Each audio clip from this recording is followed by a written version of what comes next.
وحده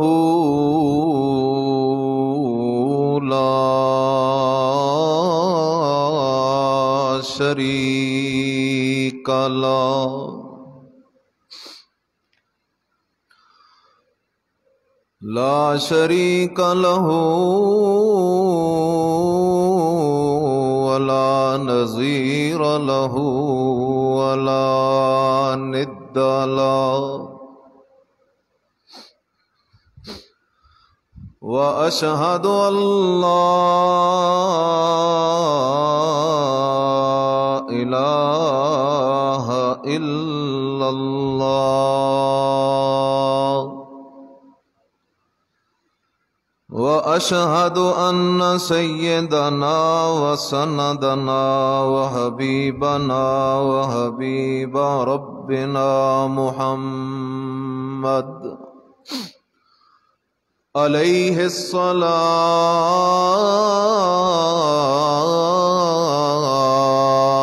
والسلام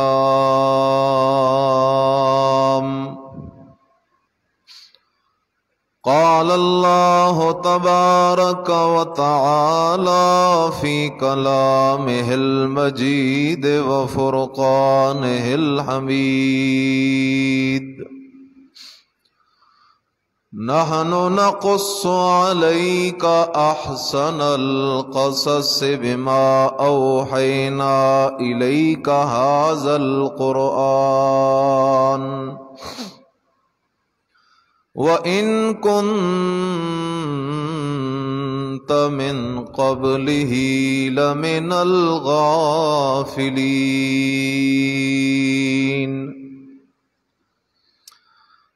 إذ قال يوسف لأبيه يا أبت إني رأيت 11 كوكبا والشمس والقمر رأيتهم لي ساجدين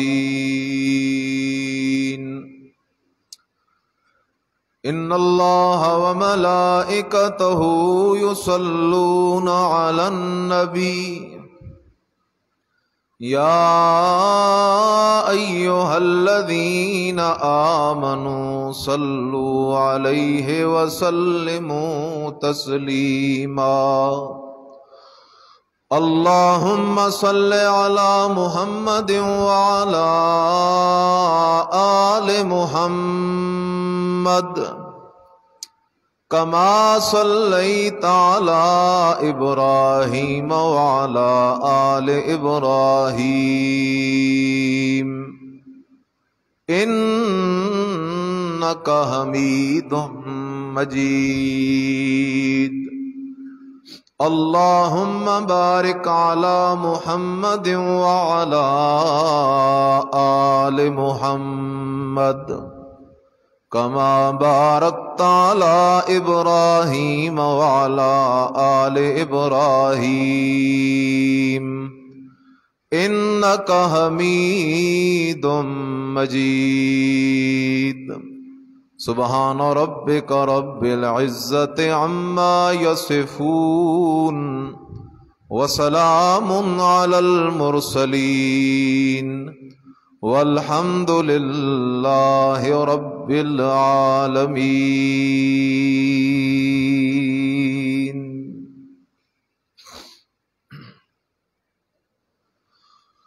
اللہ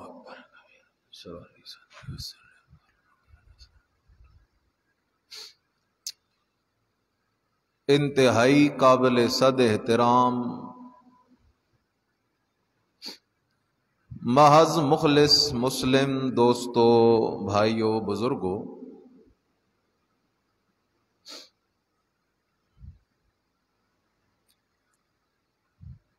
میں نے آپ کی خدمت میں سورہ یوسف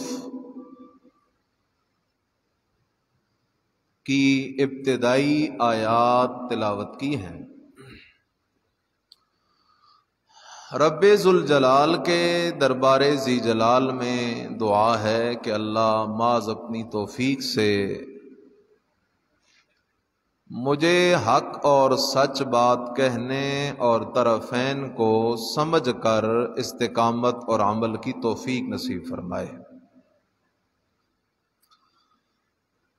قرآن مجید میں بہت سارے واقعات ہیں جن میں ابراہیم علیہ السلام کے عجیب و غریب واقعات بھی ہیں، موسیٰ علیہ السلام کے واقعات بھی ہیں، باقی پیغمبروں کے واقعات، پھر اللہ کے اولیاء کرام کے واقعات، انسانیت کی عبرت کے لیے گزرے ہوئے کفار کے واقعات۔ لیکن ایک واقعہ قرآن کا ایسا ہے جس کے بارے میں رب العالمین کا اعلان ہے کہ لوگوں یہ واقعہ، یہ قصہ قرآن کے قصوں میں سب سے بہترین قصہ ہے۔ یہ بات میں نہیں کر رہا کہ یہ قصہ قرآن کے قصوں میں بہترین ہے، کوئی اور مولوی، پیر، بزرگ، ولی نہیں، نبی بھی نہیں، بلکہ خود میرے رب نے فرمایا نحن نقص علیک احسن القصص، میرے پیغمبر ہم آپ پر قرآن کا سب سے بہترین قصہ بیان کرنے لگے۔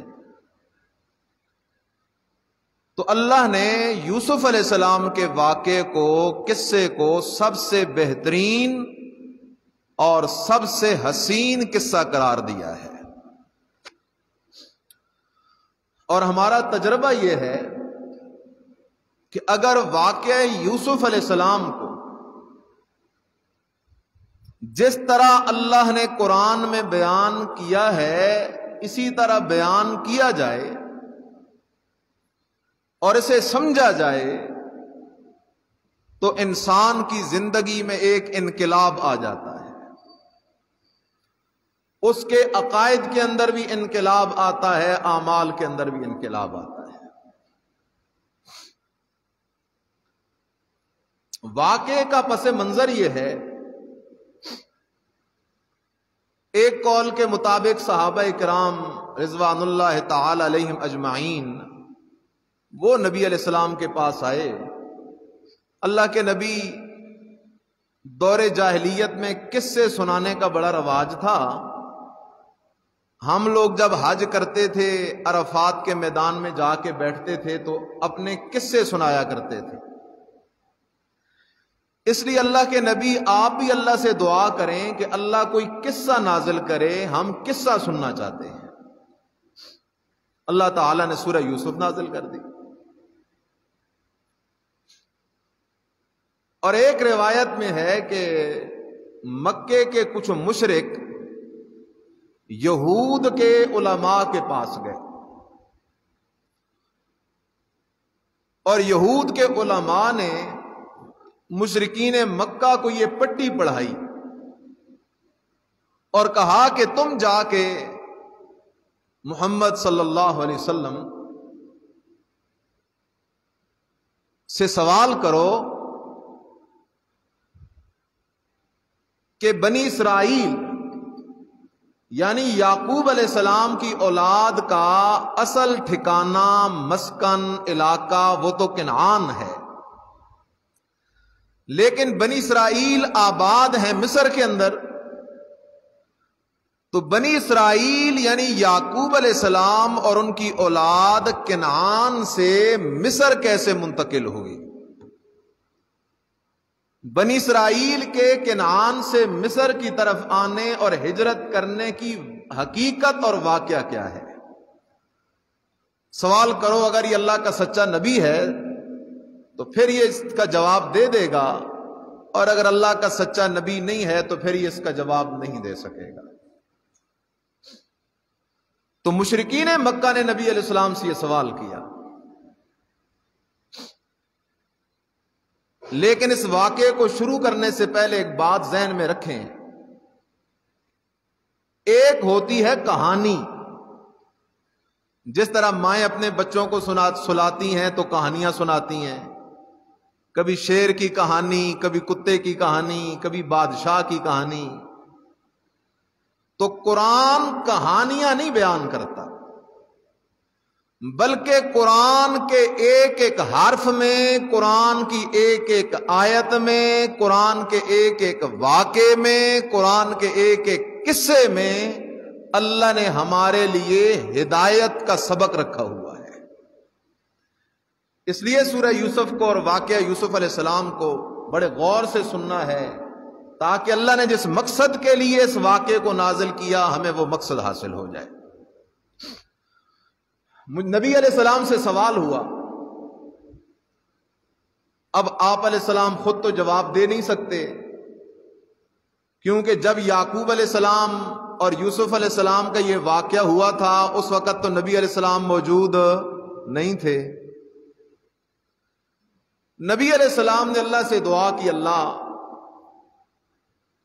تو مجھے بتا دے، وحی کر دے، میں ان کو بتا دوں گا. اور قانون یہی ہے کہ نبی تب بولتا ہے جب وحی کہاں سے آتی ہے؟ اللہ کی طرف سے.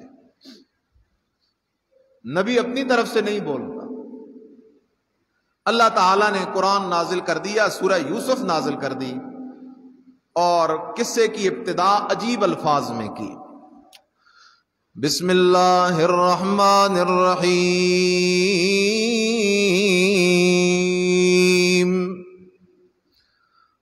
نحن نقص علیک احسن القصص.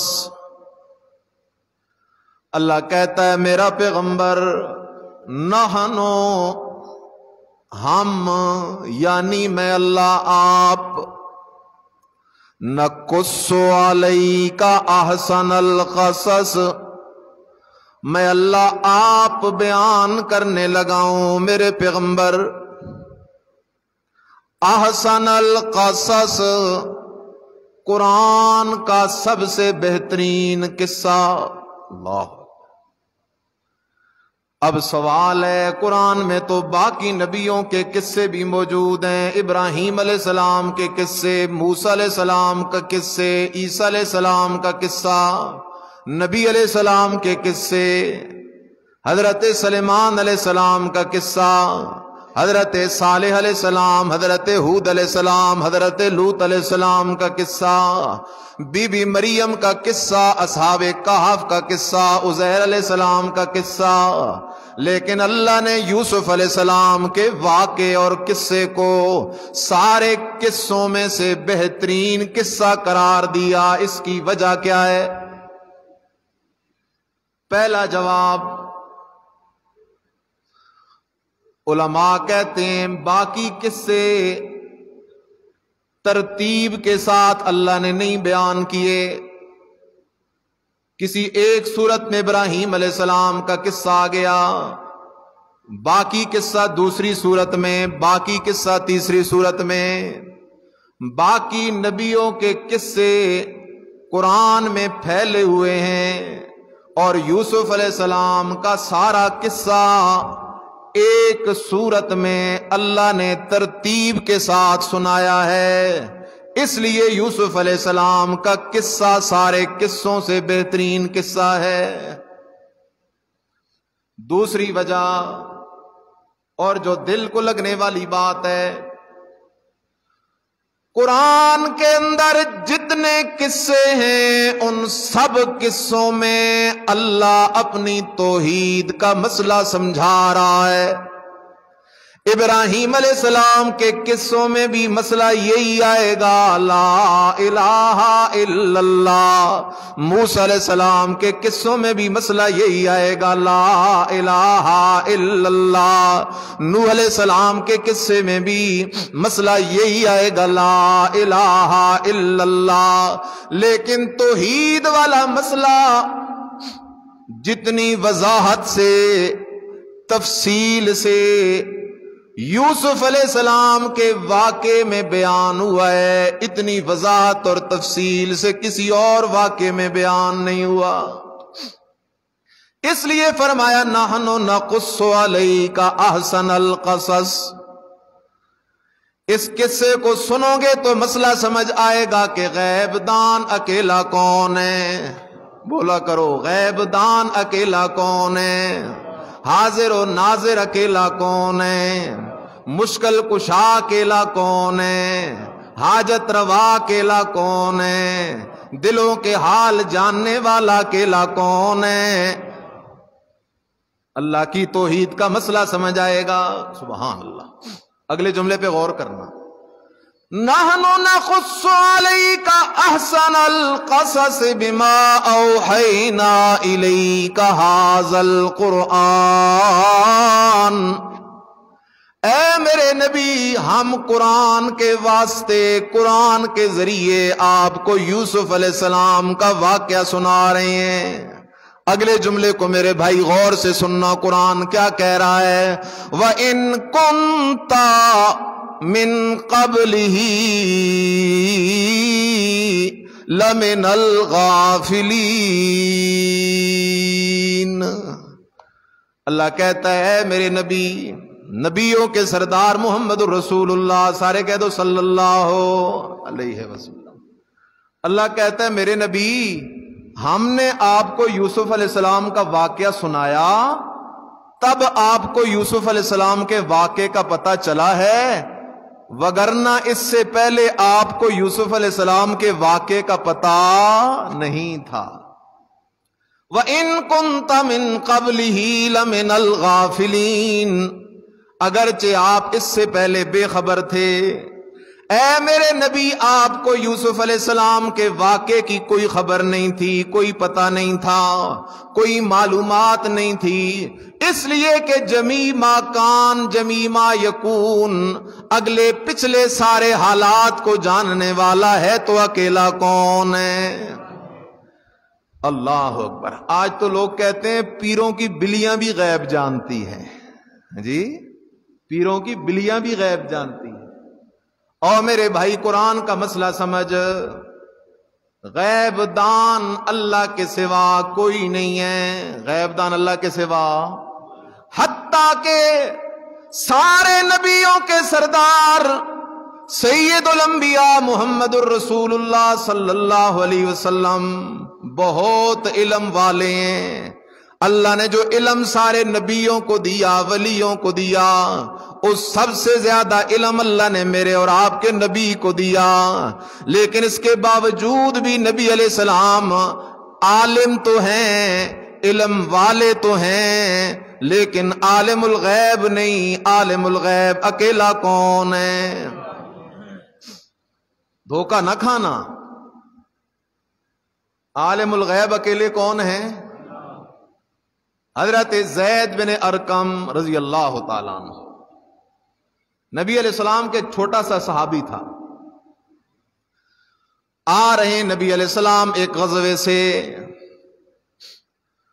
عبداللہ ابن ابی منافق نے نبی علیہ السلام اور صحابہ کے خلاف بکواس کی کہ ہم نبی علیہ السلام اور صحابہ کے بارے میں کہنے لگا ان کو مدینہ سے نکال دیں گے۔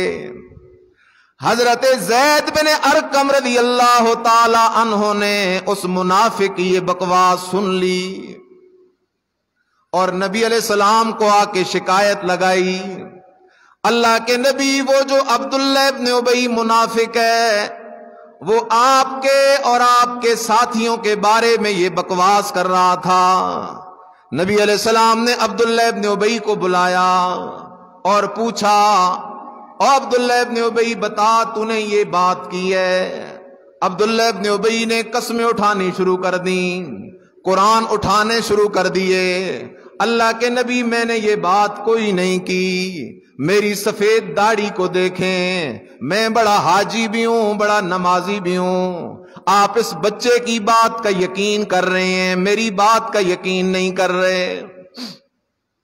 حضرت زید بن ارقم رضی اللہ تعالیٰ عنہ فرماتے ہیں، نبی علیہ السلام نے فیصلہ میرے خلاف کر دیا۔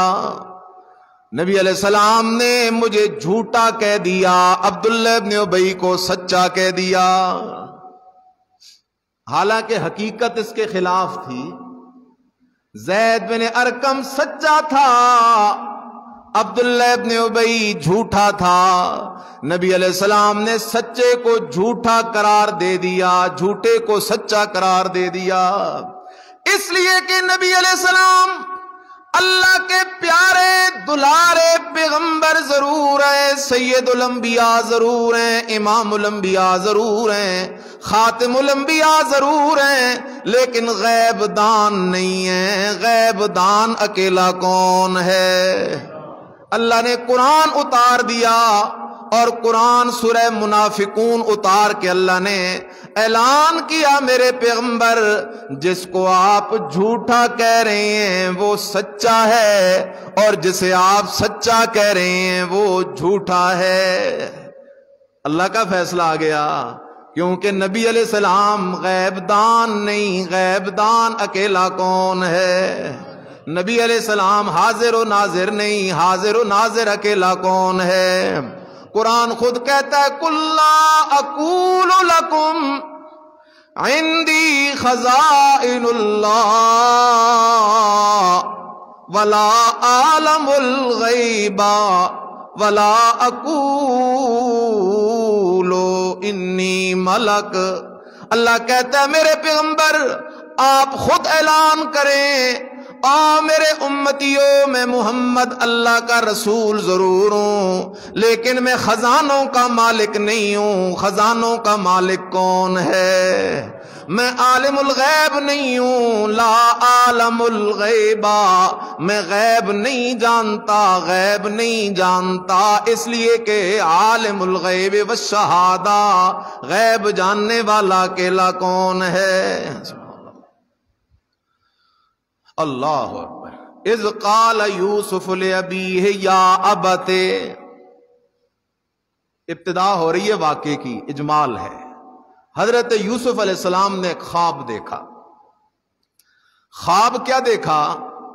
11 ستارے ہیں، ایک سورج ہے، ایک چاند ہے، اور وہ یوسف علیہ السلام کے سامنے جھک رہے ہیں۔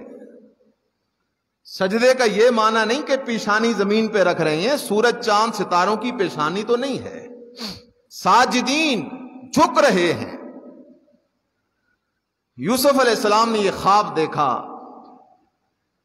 اور صبح اٹھ کے اپنے ابا حضرت یعقوب علیہ السلام کو یہ خواب سنایا۔ ابا جی میں نے رات کو خواب دیکھا ہے، 11 ستارے، سورج اور چاند میرے سامنے جھک رہے ہیں، خواب کی تعبیر کیا ہے؟ حضرت یعقوب علیہ السلام نے خواب کی تعبیر سے پہلے ایک تدبیر اختیار کی۔ یعقوب علیہ السلام نے تدبیر یہ اختیار کی، فرمایا بیٹا یہ خواب جو تو نے دیکھا ہے نا، یہ خواب اپنے بھائیوں کے سامنے بیان نہ کرنا، کیونکہ خواب کی تعبیر یہ تھی کہ اللہ یوسف علیہ السلام کو اپنا نبی بنائے گا۔ بھائیوں کے سامنے خواب کو نہ بیان کرنا، کیونکہ وہ بھی تو نبی کے بیٹے ہیں اور صحبت کے اثرات ہوتے ہیں۔ تیرے بھائی جب تیرا خواب سنیں گے تو وہ سمجھ جائیں گے کہ ہمارا بھائی یوسف جو ہے اس کو بڑا شان ملنے والا ہے، اور شیطان ان کے دلوں میں حسد ڈال دے گا، اور تیرے بھائی تیرے دشمن بن جائیں گے۔ فَيَكِيدُ لَكَ كَيْدًا، وہ تجھے نقصان پہنچانے کی چال چلیں گے۔ اس لیے میرا بیٹا یوسف یہ خواب اپنے بھائیوں کے سامنے بیان نہ کرنا۔ ٹھیک ہو گیا جی؟ اب حضرت یعقوب علیہ السلام نے تدبیر اختیار کی۔ مسئلہ سمجھو، تدبیر کا مقصد یہ تھا کہ میرے بیٹے یوسف کو کوئی نقصان نہ پہنچے، لیکن تدبیر مغلوب ہو گئی، تقدیر غالب آ گئی۔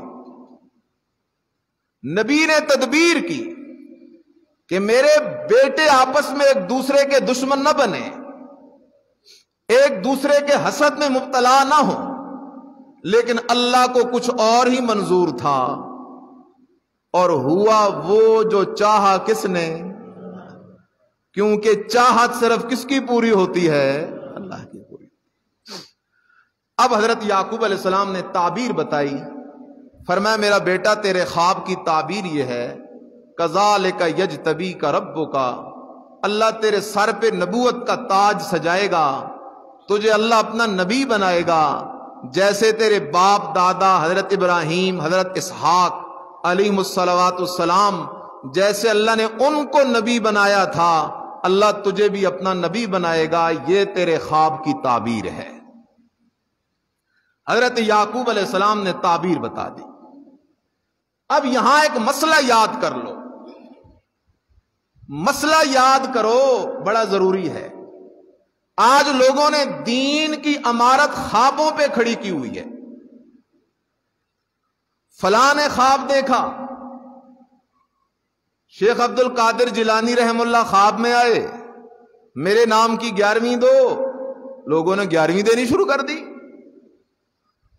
فلاں پیر صاحب خواب میں آئے، میری قبر پہ دیگیں چڑھاؤ، لوگوں نے دیگیں چڑھانی شروع کر دی۔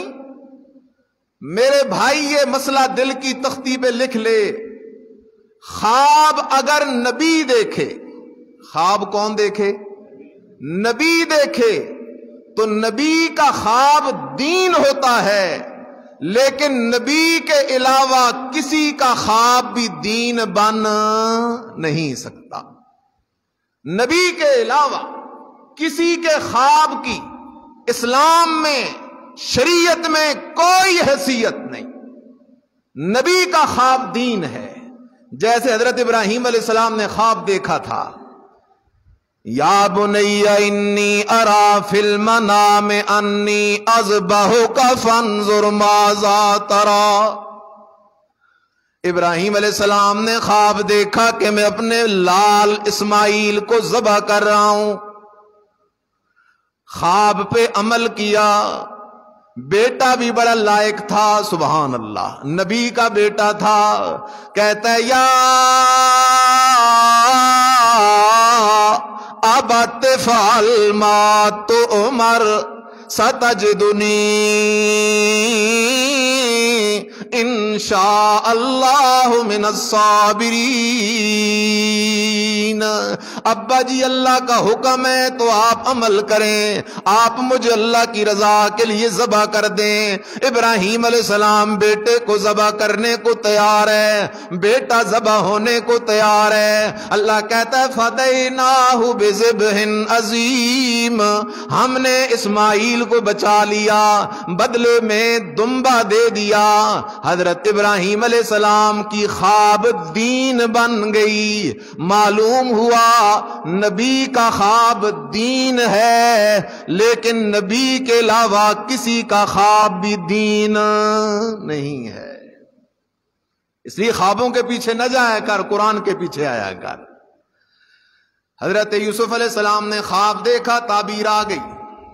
دوسری بات سمجھ، ادھر شیطان نے اپنا کام شروع کر دیا۔ یوسف علیہ السلام کے بھائیوں کے دل میں یوسف کا بغض ڈال دیا، حسد ڈال دیا۔ شیطان بڑا ظالم ہے۔ لیکن آگے چلنے سے پہلے ایک بات سمجھو، خواب میں 3 چیزوں کا ذکر ہے، ستارے ہیں، چاند ہے، سورج ہے۔ آخر میں تعبیر آئے گی تو آپ کو پتہ چلے گا، ستاروں سے مراد بھائی ہیں، سورج سے مراد والد ہے حضرت یعقوب علیہ السلام، چاند سے مراد حضرت یعقوب علیہ السلام کی بیوی ہے اور یوسف علیہ السلام کی ماں ہے۔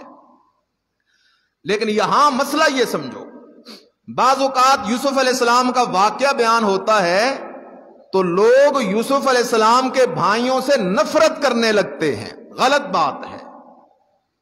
بات سمجھو، ان سے یہ غلطی ضرور ہوئی تھی کہ انہوں نے اپنے بھائی یوسف سے زیادتی کی، لیکن انہوں نے اس گناہ کی معافی اللہ سے بھی مانگ لی، یوسف علیہ السلام نے بھی ان کو معاف کر دیا، اور ان کے اس گناہ کی معافی یعقوب علیہ السلام نے بھی اللہ سے مانگ لی ہے۔ لہذا خیال کرو، اس سارے واقعے کے باوجود یوسف علیہ السلام کے بھائی اللہ کے ولی تھے۔ کون تھے؟ اللہ کے ولی تھے۔ ان کے بارے میں بدگمانی نہیں کرنی۔ اب ہوا کیا، شیطان نے ان کے دل میں حسد ڈال دیا۔ حضرت یعقوب علیہ السلام کو یوسف سے ذرا پیار زیادہ تھا، اور محبت تو غیر اختیاری چیز ہوتی ہے، بیٹوں میں سے کسی ایک کے ساتھ زیادہ ہو جاتی ہے۔ اب حضرت یعقوب علیہ السلام گھر میں ہیں تو تب بھی یوسف ساتھ ہے، کہیں جنازے پہ جا رہے ہیں تو تب بھی یوسف ساتھ ہے، کہیں نکاح پہ جا رہے ہیں تو تب بھی یوسف ساتھ ہے، کہیں دعوت پہ جا رہے ہیں تو تب بھی یوسف ساتھ ہے۔ ہر وقت یوسف یوسف یوسف یوسف تذکرے چل رہے ہیں، اور کیوں نہ چلیں، یعقوب علیہ السلام کو پتہ لگ گیا تھا کہ میرا بیٹا یوسف اللہ کا کیا بننے والا ہے، نبی بننے والا ہے۔ لیکن شیطان نے اسی کو وجہ بنایا اور یعقوب علیہ السلام کے باقی 10 بیٹوں کے دلوں میں حسد ڈال دیا۔ دیکھو بھائی، کاروبار سارا تم کرتے ہو، جنگل میں جانور تم چراتے ہو، گھر کے سارے خرچے تم پورے کرتے ہو، اور ابا جی ہر وقت یوسف کا نام لیتا رہتا ہے۔ ان کے دل میں یوسف کے لیے شیطان نے حسد ڈال دیا۔ اب یعقوب علیہ السلام کے وہ بیٹے اکٹھے ہو کر بیٹھ گئے اور انہوں نے آپس میں ایک مشورہ کیا۔ اللہ اکبر، خیال کرنا، یعقوب علیہ السلام کے بیٹے اکٹھے ہو کر بیٹھ گئے، 10 کے 10 بیٹے بیٹھ گئے، اور انہوں نے ایک مشورہ کیا۔ مشورہ کیا کیا؟ اللہ اکبر، اقتلوا یوسف۔ ایک بھائی کہنے لگا یارو یوسف کو قتل کر دو، اوِطْرَحُوهُ أَرْضًا يَخْلُ لَكُمْ وَجْهُ أَبِيكُمْ، یا یوسف کو لے جاؤ کسی ویرانے میں چھوڑ کے آ جاؤ تاکہ ابا ہماری طرف متوجہ ہو جائے، ابا ہمیں پیار کرنے لگے۔ وَتَكُونُوا مِن بَعْدِهِ قَوْمًا صَالِحِينَ۔ کہنے لگے یہ گناہ کر لیتے ہیں، یوسف کو قتل کر دیتے ہیں، اگر قتل نہیں تو کسی ویرانے میں چھوڑ کے آ جاتے ہیں۔ حسد بری بلا ہے، اور میرے بھائی دیکھ تو صحیح نا، یہ بیٹے نبی کے، لیکن شیطان نبی کے بیٹوں کو اپنے بھائی کا دشمن بنا رہا ہے۔ اس لیے خیال کر، شیطان تیرا میرا دشمن ہے، حسد والا تیر چلاتا ہے، بھائیوں کو بھائیوں کا دشمن بنا دیتا ہے۔ کہتے ہیں اقتلوا یوسفا، یوسف کو قتل کر دو، اگر قتل نہیں کرتے تو کسی ویرانے میں چھوڑ کے آ جاؤ۔ وَتَكُونُوا مِن بَعْدِهِ قَوْمًا صَالِحِينَ۔ اللہ اکبر، سمجھنا اس بات کو، شیطان نے ان کو تھپکی دی اور کہا یہ گناہ کر لو پھر اس کے بعد نیک بن جانا۔ یہ شیطان کا بڑا پرانا ہتھیار ہے، ہمیشہ کہتا ہے خیر ہے یہ گناہ کر لے پھر توبہ کر لینا، اس دفعہ سود لے لے پھر توبہ کر لینا، ابھی تو جوان ہوں بوڑھا ہوا تو داڑھی رکھ لوں گا، ابھی تو جوان ہوں بوڑھا ہوا تو حج کر لوں گا، ابھی تو جوان ہوں حلال حرام اکٹھا کر لوں بعد میں توبہ کر لوں گا۔ شیطان کی کوشش ہے بندے کو آگے کی طرف دھوکے سے لے جاتا ہے، اس کو یہ امید دلاتا رہتا ہے کہ ابھی تو بڑی زندگی ہے، لیکن ہوتا یہ ہے کہ بندہ اسی گناہ پہ مر جاتا ہے۔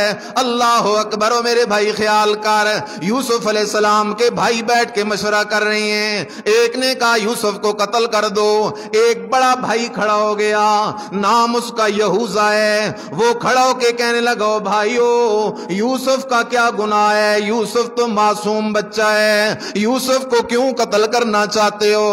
باقی سارے اس پہ غصہ ہو گئے، تو بڑا بڑا صوفی آ گیا ہے، بڑا نمازی آ گیا ہے، اس نے کہا بھائیو پہلے تو یوسف کو کچھ بھی نہ کہو، یوسف ہمارا بھائی ہے، لاڈلا بھائی ہے، لیکن اگر خامخواہ تم نے یوسف کے متعلق کچھ کرنے کا فیصلہ کر لیا ہے تو میرا مشورہ یہ ہے یوسف کو کسی ویران کنویں میں ڈال کے آ جاؤ، کوئی قافلہ آئے گا اور قافلے والے یوسف کو اٹھا کے لے جائیں گے اور تمہارا مسئلہ بھی حل ہو جائے گا۔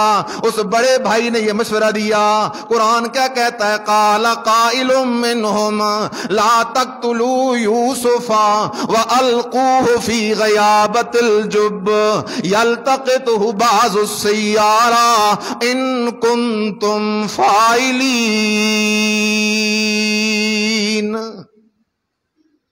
اب آپ نے مجھے جواب دینا ہے۔ یوسف علیہ السلام کے بھائیوں نے یوسف علیہ السلام کو قتل کرنے کا مشورہ زمین پہ کیا یا آسمان پہ کیا؟ بولو بولو، زمین پہ کیا۔ انہوں نے جو مشورہ کیا اس مشورے کا یعقوب علیہ السلام کو پتہ چلا یا نہیں چلا؟ نہیں چلا۔ مشورہ کیا انہوں نے یوسف کو قتل کرنے کا، لیکن اس مشورے کا یعقوب علیہ السلام کو پتہ نہیں چلا، اس لیے کہ یعقوب علیہ السلام اللہ کے نبی ضرور ہیں لیکن حاضر و ناظر نہیں۔ حاضر و ناظر اکیلا کون ہے؟ اس لیے کہ یعقوب علیہ السلام اللہ کے نبی ضرور ہیں لیکن غیب دان نہیں۔ غیب دان اکیلا کون ہے؟ اگر یعقوب علیہ السلام غیب دان ہوتے تو پتہ چل جاتا یا نہیں چلتا؟ چل جاتا۔ حاضر و ناظر ہوتے تو دیکھ لیتے یا نہیں دیکھتے؟ دیکھ لیتے۔ اس لیے میرے بھائی قرآن کی طرف اور آنا، قرآن مسئلہ سمجھا رہا ہے۔ اب صبح کا وقت ہوا، رات کو مشورہ ہوا، صبح سارے بھائی جرگا بن کے، سارے بھائی جرگا بن کے یعقوب علیہ السلام کے پاس آ گئے۔